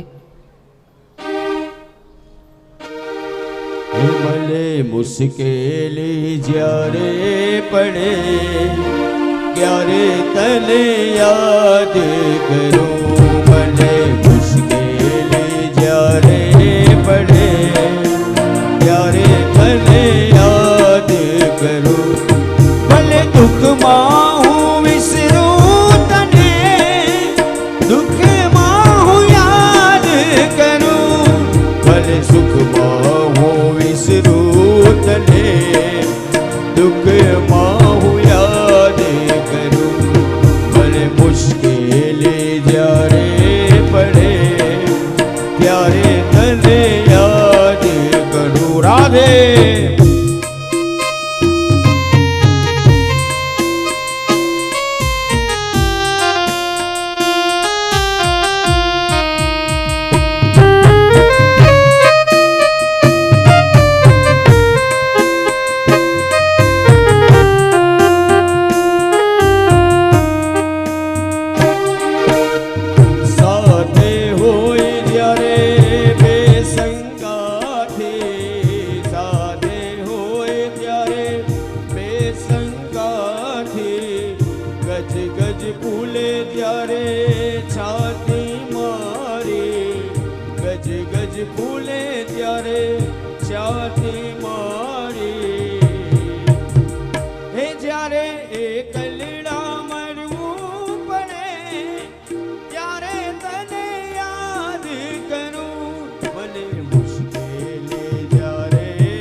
છે કે રમવા માટે આવી જાઓ.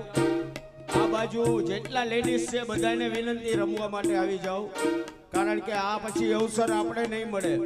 અને આપણે આ મઘોડિયા પરિવાર દ્વારા બધાને વિનંતી છે કે તમે બધા આવીને રમો અહીંયા.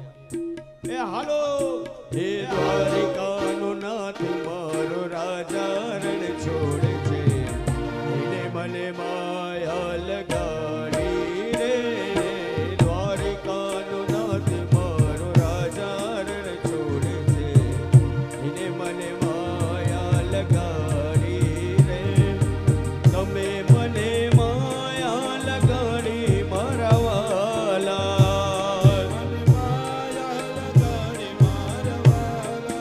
તમે મને માયા લગાડી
બેઠો દ્વારિકાના દેવડે જઈને તું બેઠો દ્વારિકાના દેવડે હો જય સામળિયા જય સામળિયા જઈને તું બેઠો આઉતર ઘડીક હેઠો કાના જવાબ દેને હો જવાબ દેને હો જવાબ દેને મુરલીધર મારા રે માધા માધા જય જય દ્વારકાવાળા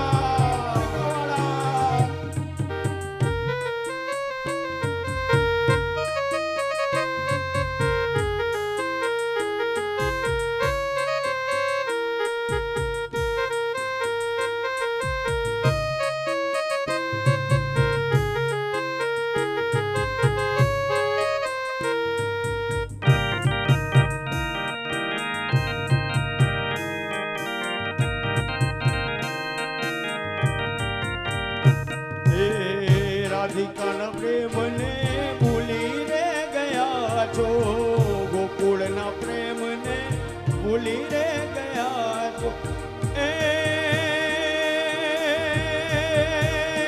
છતાં ખૂબ જાને કેમ વર્યો કાના છતાં ખૂબ જાને કેમ વર્યો કાના હો જવાબ દેને હે જવાબ દેને હે જવાબ દેને મુરલીધર મારા રે માધા માધા જવાબ દેને મુરલીધર મારા રે માધા જય દ્વારિકાધીશ દ્વારિકાધીશ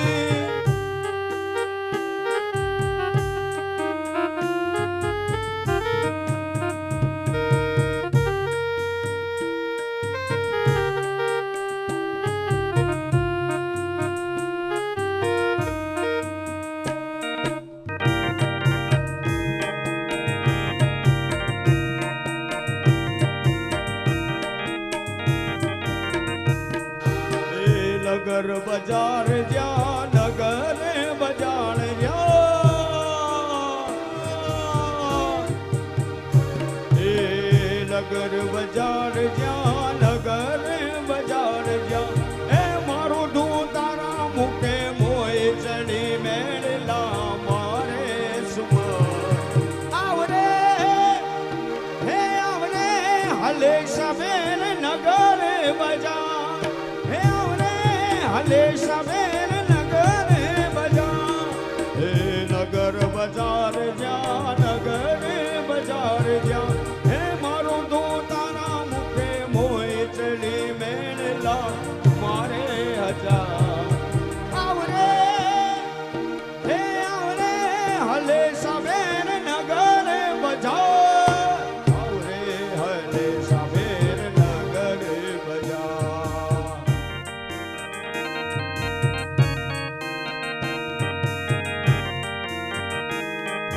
જય જય દ્વારિકાધીશ દ્વારિકાધીશ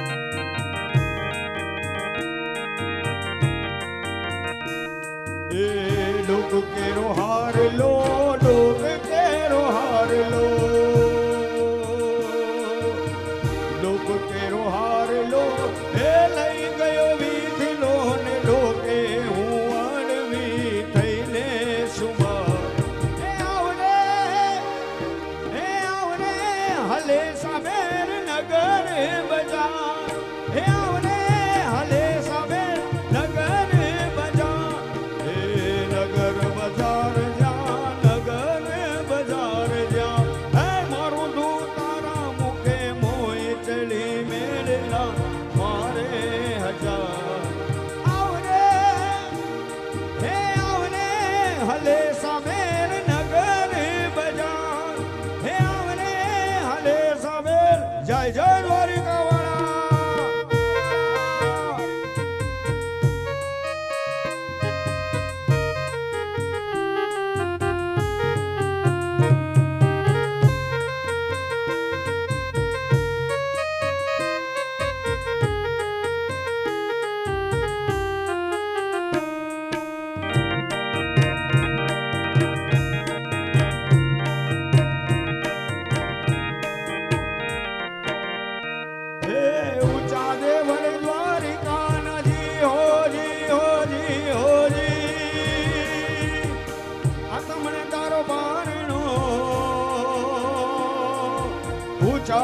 મન દ્વારિકાનાજી હોજી હોજી હોજી આંખ મને તારો બારણો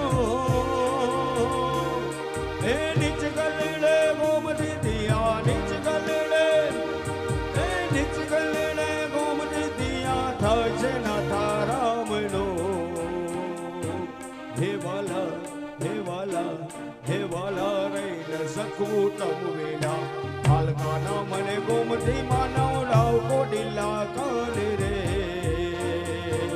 હે વાલા રહીને સખવું તમ વેલા કાના મને દ્વારિકા દેખા હો કાના મને દ્વારિકા દેખાડ કાના મને દ્વારિકા હે કાનુડા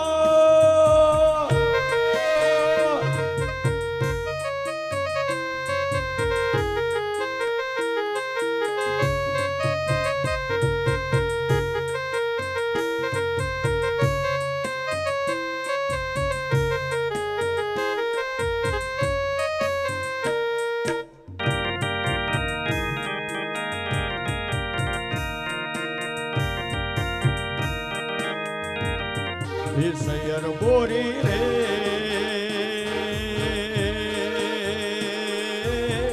ચાંદાની પછવાડે ઓલો સૂરજ કેદી ઉગશે રે રો એ સૈયર મોરી રે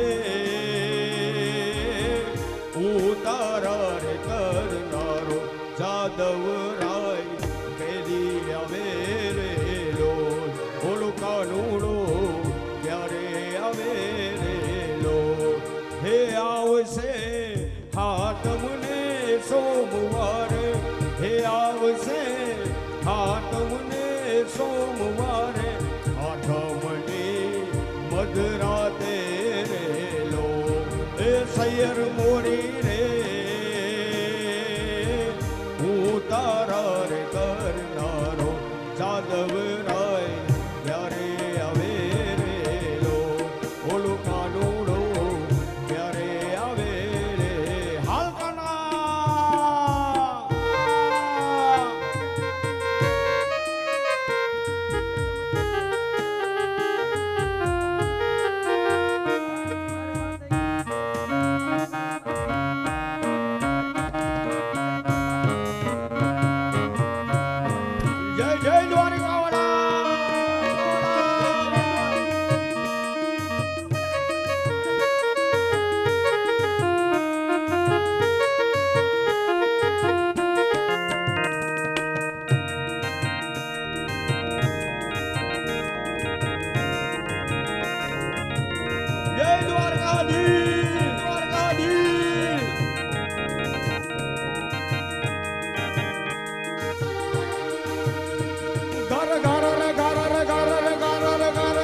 ગગને ગરજાત કરે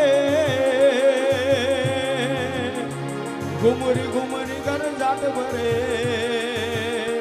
વણસાય તને હરિયાળી ભરે મારો આત્મ લેન વિચાર કરે સચરાચર સામન પાઠ ભરે બોલો મેઘ અષાઢીલો મેઘ અષાઢીલો મેઘ અષાઢીલો બોલો મેઘ અષાઢીલો આજ મારા દોઈને નીલાંજન ગેન ભરે ગગને ગગને ગર જાય ને વાદ હે મેઘ ગટા ગર જાટ કરે મન મોર બની તન ગાટ કરે મન મોર બની તન ગાટ કરે હે મારું મન મોર બની તન ગાટ કરે મન મોર બની તન ગાટ કરે મોર બની તન ગાટ કરે મન મોર બની તન ગાટ કરે મોર બની તન ગાટ કરે મન મોર બની તન ગાટ કરે એ મારું મન મોર બની તન ગાટ કરે મન મોર બની તન ગાટ કરે મન મોર બની તન ગાટ કરે એ મારું મન મોર બની તન જય હો મોર બની તન ગાટ કરે મન મોર બની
सुहानी मैं धरती जगदाती फिर है कन जाती नींद न आती लखी लखी लखी लखी लखी लखी लखी न पादी मोरारी कहरा दे प्यारी बेबलिहारी गोकुलिया हो गिरधारी तमे गोकुलिया हो गिरधारी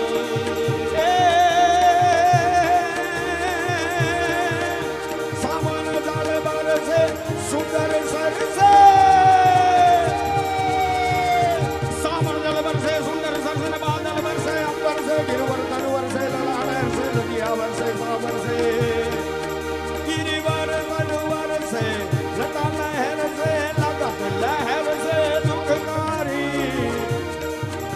कहरा दे राधे राधे राधे राधे राधे राधे राधे राधे राधे हो कहरा दे प्यारी में बलिहारी गोकुलिया हो गिरधारी तमे गोकुलिया हो गिरधारी तमे गोकुलिया हो गिरधारी बोलिए वृंदावन विहारी लाल की लाल की लाल की लाल की।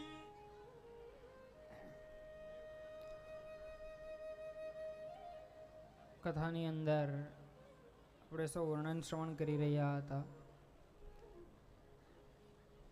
કુંતી ભગવાનને વિનંતી કરે છે, પ્રભુ જીવનમાં જો કંઈ આપવું હોય, જો કંઈ દેવું હોય તો બીજું કંઈ નહીં, બસ આ જન્મમાં આપ્યા આના કરતાં 10 ગણા દુઃખ વધારે આપજો. કેમ તો કે ભાઈ જીવની આ એક વૃત્તિ કીધી છે કે જીવને તો હંમેશા દુઃખમાં ઈશ્વર યાદ આવશે, સુખમાં કોઈને ઈશ્વર યાદ નથી આવતા. હમણાં જો આપણા ઉપર દુઃખ પડી જાય તો આપણે તરત ભગવાનના નામ લેવા લાગી, બધા મંત્ર જાપને બધું ચાલુ કરી દે. કોરોના આવ્યો હતો ને, દુઃખનો ટાઈમ ચાલુ થઈ ગયો હતો, નથી આવતી ને એ ટીવીમાં બધે ઓલી સિરિયલો રામાયણ ને મહાભારત ને બધું ચાલુ થઈ ગયું હતું. કેમ તો ભાઈ દુઃખનો સમય છે, દુઃખની અંદર તો બધાને ઈશ્વર યાદ આવે, સુખમાં કોઈને ઈશ્વર યાદ નથી આવતા. આજ કથા બતાવી છે, કુંતીએ કીધું માંગણી કરી ખાસ કરીને કે દુઃખ આપજો. મૂળ તો કે એ બાને તમને યાદ તો કરીએ, એ બાને તમે યાદ રહેશો. આજ કથા છે. એકવાર માટે કુંતીએ પ્રભુને વિનંતી કરી, પ્રભુના ચરણોમાં બહુ સુંદર સ્તુતિ કરવામાં આવી છે. ભગવાને એમના ઉપર કૃપા કરવામાં આવી, કુંતી ઉપર કૃપા કરી દીધી છે. અત્યારે તમારા આંગણે કહે ને કે સુખનો સમય છે, આનંદનો પ્રસંગ કીધો છે. આનંદ તો પાછો કહે ને ખાલી સામાન્ય આનંદ નહીં, વિશેષ આનંદ છે. એક તો કે મહત્વની વસ્તુ કે જોઈએ તો આપણે ત્યાં શ્રીમદ ભાગવત સ્વયં પ્રભુ બિરાજી રહ્યા છે. બીજું તો કે તમારા આંગણે દીકરીઓના લગ્નની પણ વાત છે. આપણે ત્યાં સમાજની અંદર જો ક્યાંય પણ કોઈ દીકરાના લગ્ન હોય તો એમાં જેટલી તૈયારી ને એમાં જેટલું ન કે લોકોને આનંદ ના હોય ને એનાથી વધારે તો દીકરીના લગ્ન ટાઈમે આનંદ હોય છે. એમાં તૈયારીઓ વધારે કરવાની હોય, આનંદ એ લોકોનો વધારે હોય છે. તમારે તો પાછો બમણો આનંદ છે, એક સાથે બે. એ જ દિવસે તો પાછું કથાની અંદર પણ આપણે પ્રભુના લગ્નનો ઉત્સવ આવશે, ભગવાનના રૂક્ષ્મણી વિવાહનો, એટલે એ ત્રીજા. અને બધી રીતના જોઈએ, ઉત્તમ સમય, ઉત્તમ દિવસો, ઉત્તમ સ્થાન. અને એમાંય હમણાં જ મને ન કે એમ વાત આજે જ સવારના કીધી કે આજ બાવાઈ પધારવાના છે, તો ઓલું કે ને સોનામાં સુગંધ, થોડુંક વિશેષ આનંદ. એ રીતના આનંદનો સમય છે, આનંદની જગ્યા છે. અત્યારે આપણે અહીંયા આ પ્રસંગ ઉપર વિશ્રામ લઈએ. આવતીકાલના કથાક્રમની અંદર આગળ ભીષ્મ સ્તુતિ દ્વારા આપણે કથાની શરૂઆત કરવામાં આવશે અને પછી તો પુરુષાર્થની કથાઓ સુધી પહોંચશું. અત્યારે આપણે અહીંયા કથામાં વિશ્રામ લઈએ.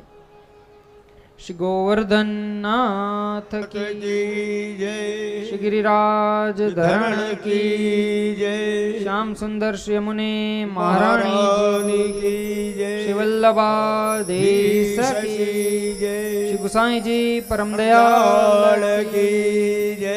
अपने अपने गुरुदेव की की जय। अपने अपने माता पिता की जय। ओम नमो भगवते वासुदेवाय। वासुदेवाय।